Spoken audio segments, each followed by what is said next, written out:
But you'd agree that Britain is a very secular society as compared to the United States, for instance, and only 7.5% people are regular churchgoers, right? You identified yourself with that 7-8% people who actually are devoted to Christianity in this country. Well, I wouldn't say that I was devoted. In fact, I would go as far as to say I believe in Britain today there are far more Muslim, active Muslim worshippers than there are Christians in this country. And by that I mean people who turn up to church once a week compared to people who go to the mosque on a Friday. And I would be quite confident in saying that if it's not the same, it's probably more practicing Muslims in this country than there are practicing Christians. Will it be correct to say that in the summer of 2003, when you converted to Islam, you were coming from a godless society into the world of God? You were moving from non-religion into religion rather than moving from Christianity into Islam? No, I was moving from one religion to another, but I actually left the Church of England first before I became a Muslim, and that was over the siege of the Nativity, when Israeli soldiers were firing on what essentially was the birthplace of Christ. And as far as Christians were concerned, this is one of the holiest places in Christendom. And the Israeli soldiers had no respect for it, and there was a statue of the Virgin Mary above the church, and they riddled that statue with bullets. Nothing behind it, you know. It was just, serious? It was just target practice. And it was and nothing happened? And nothing happened. The Pope broke silence first and said, this is despicable. The Church of England, which is the church that I belong to, said and did nothing.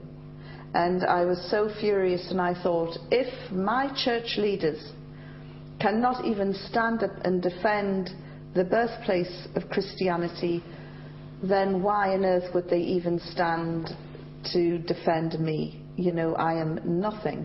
And I just thought, I don't need to be in this gutless, spineless organisation. And I left. And I walked away from the Church of England. I wrote about it. It upset the Archbishop of Canterbury, the head of the, cleric-wise, the head of the church. This is 2001? This was 2002 or 3. 2003, I think. It's 2003. And I just thought, you know, I don't need to go to a church and pray through some priest to speak to God. You know, at least with Islam I can have dialect straight away. And what I loved also about Islam is that I can draw a line in the sand, and that is my mosque. That is my place of prayer. I don't need a great big fancy building or some priest with fine garments and ceremonial robes to tell me how to pray.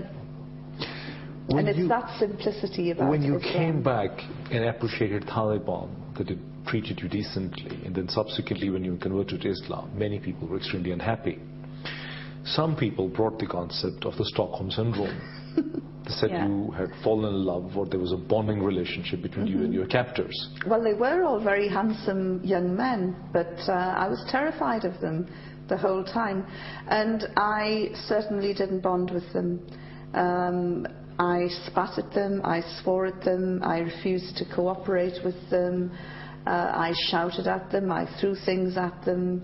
I refused to eat their food, which really hurt them. And why you refused eating the food? Because I wanted to use the telephone, and they said that this wasn't possible, and so I said I'm not eating another thing until I get the telephone. And a war of attrition started, and for 10 days I went without food. But what about the Stockholm Syndrome itself? Well, to have Stockholm Syndrome you have to bond with your captors, and there was no bonding. There was a lot of abuse.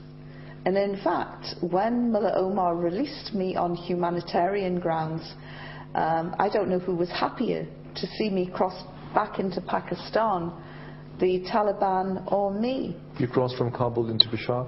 Yes, I was driven down to Torkham and handed over to the Pakistan authorities, who at least had the good grace and decency to accommodate me because the representatives of the British government didn't turn up. Why did they not?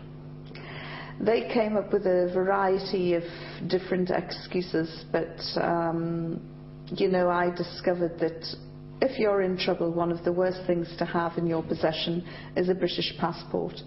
Because Are you serious? Yes, I'm serious. People struggle all their lives to get a British passport. Well, you know, the British government did little or nothing for me. So do you think they betrayed you? I wouldn't have said that they disowned you. Betrayed me. I think that they exploited me. I was used as a stick with which to beat the Taliban. You know, the British government was very happy to say, look at this poor English woman, you know, trapped, held by these brutal, evil people. You know, we're probably not going to see her alive again. In fact, the British government would have been delighted had I been sent home in a box, because they could have said, look, you know, This is what their culture was. But when I Do you came... think that you were set to release by the Taliban was a great disappointment to the British establishment? Well, it was when I came out and said, you know, they were a nice bunch of guys and they treated me with courtesy and respect. So they came up with the accusation of Stockholm Syndrome. They said you fall in love with your captors. Yes, because you can't drop bombs on nice people. And the last thing they wanted was me to come out unscathed and say, you know, hey, these guys were okay, actually. It was not what they wanted to hear. The drums of war were beating. In fact, they'd started the war. I was in Kabul when I felt the full terror of being bombed by my own country. They did not want me to come back and say nice things about my captors.